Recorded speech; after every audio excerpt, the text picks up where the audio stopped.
नमस्ते दोस्तों। मैं यहाँ यूनाइटेड स्टेट्स, जिसको आप संयुक्त राष्ट्र अमेरिका कहते हैं, उसमें रहता हूँ।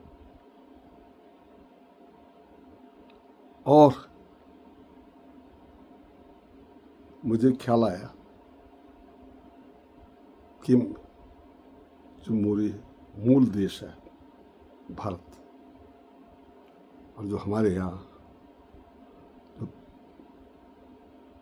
प्रजातांत्रिक देश है, डेमोक्रेटिक कंट्री, उसी संदर्भ में मैं जो यूनाइटेड स्टेट के बारे में, जो डेमोक्रेसी यहाँ, जो प्रजातंत्र है, उसके बारे में कुछ जानकारी आदान प्रदान करूं। हमारे भारत की तरह ही ये जो यूनाइटेड स्टेट ऑफ अमेरिका है, कई वर्षों तक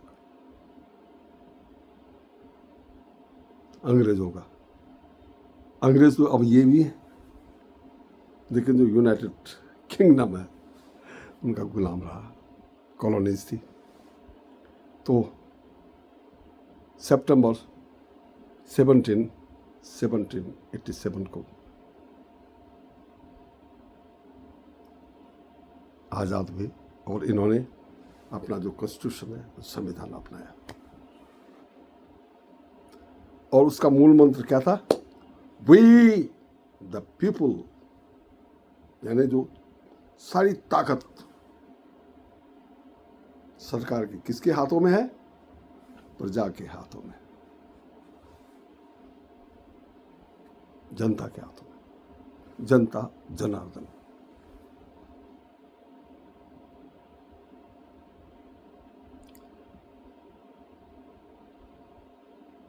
तो जो सरकार है, जैसे हमारे हिंदुस्तान में सेंट्रल गवर्नमेंट, केंद्रीय सरकार कहते हैं, यहाँ पे उसको फेडरल गवर्नमेंट कहते हैं।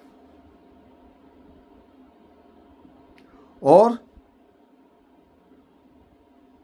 उसके 3 अंग हैं, 3 ऑर्गन। पहला है लेजिस्लेटिव विंग, जिसको कांग्रेस कहते हैं, कानून बनाना। और पावर ऑफ पर्स, लक्ष्मी उनकी मुट्ठी में है। आप सबको पता है कि यहाँ की जो फेडरल गवर्नमेंट है, शटडाउन 43 डेज, क्योंकि कांग्रेस ने जो फंड देना था वो रोका हुआ था। वो डिटेल में मैं नहीं जानना चाहूंगा। कानून बनाना और पैसा, बजट उपलब्ध कराना, ये जो कांग्रेस लेजिस्लेटिव विंग का काम है। उनके 2 अंग हैं। First one is house of representative, 435 member होते हैं उसमें, और वो आपके जनसंख्या के आधार पे, जिस राज्य की जनसंख्या, यहाँ 50 स्टेट है, यहाँ जिस राज्य की जनसंख्या ज़्यादा है उसके ज़्यादा सदस्य होंगे, जिसकी कम है उसके कम सदस्य होंगे। और दूसरा सदन है सीनेट, जैसे हमारे यहाँ है ना लोकसभा और राज्यसभा, तो यहाँ सीनेट है। सीनेट में एवरी स्टेट हैज 2 मेंबर्स, हर राज्य का समान प्रतिनिधित्व है, 2 सदस्य, और उसकी संख्या है 100।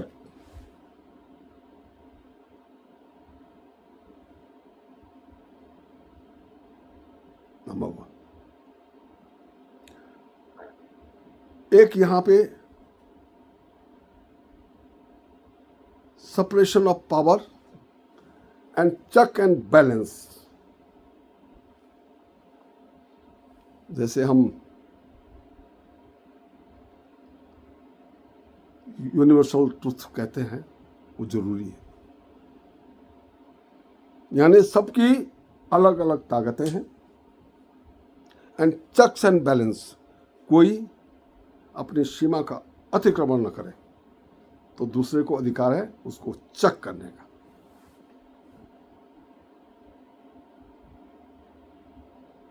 अब कैसे? मान लिया कि कांग्रेस ने कोई कानून पास किया, लेकिन जो प्रेसिडेंट है वो उससे सहमत नहीं है, तो he has the power to veto it. न तो वो कानून बनेगा, न उन्होंने जो प्रस्ताव पास किया है उसको। वैसे ही कांग्रेस में जो सीनेट है, अगर प्रेसिडेंट ने किसी को नॉमिनेट किया है किसी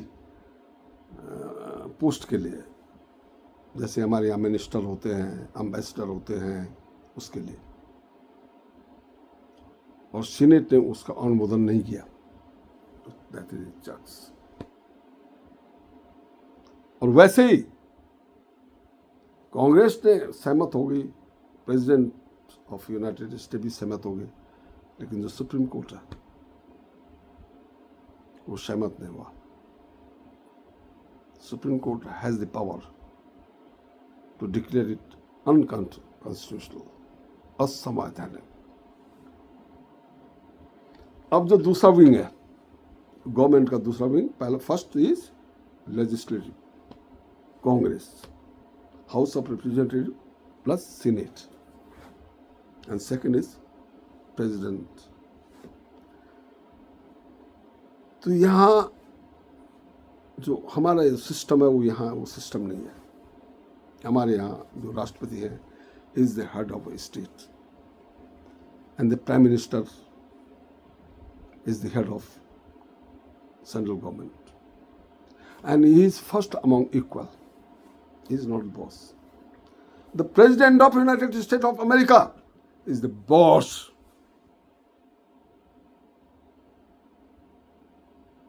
He is not first among equal.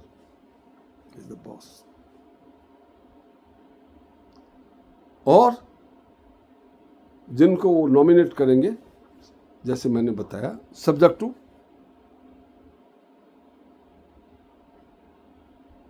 Senate ने अनुमोदन करना है बहुमत से।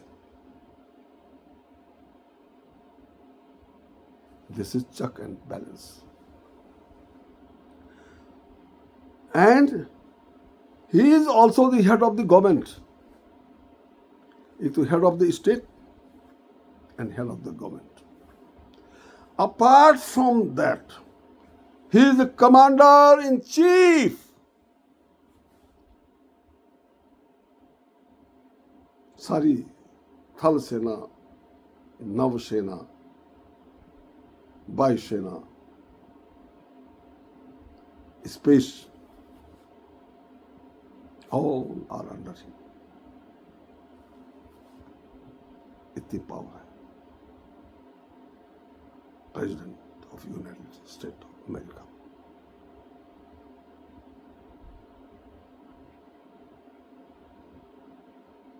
और दो तीसरा अंग है जुडिशरी।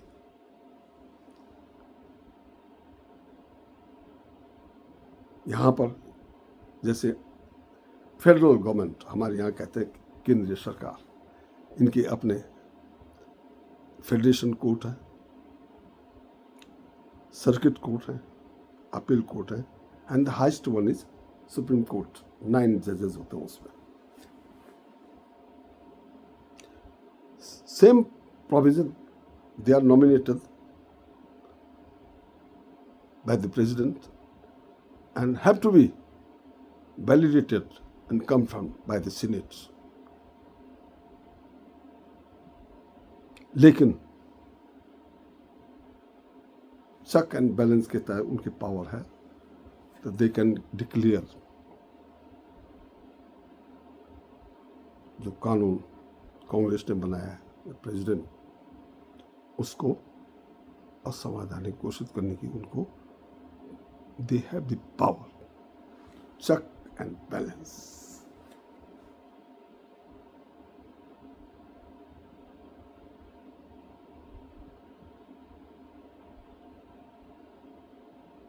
तो दोस्तों,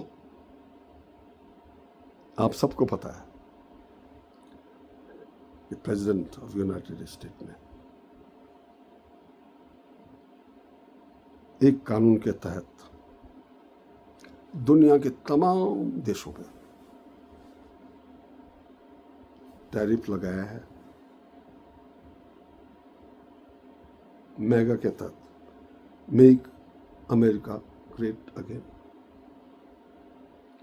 वो इस बात से सुनिश्चित है कि इस देश के साथ अन्याय हुआ है, तो ट्रेड में जो है बैलेंसिंग नहीं है, यानी import is very high and export, उनकी अपनी सोच है। लेकिन उसको कोर्ट में चैलेंज किया गया है।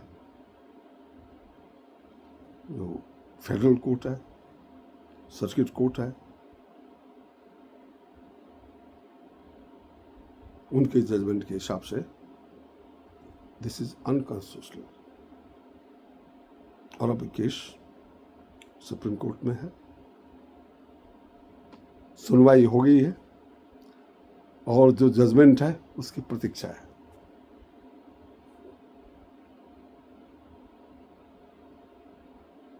तो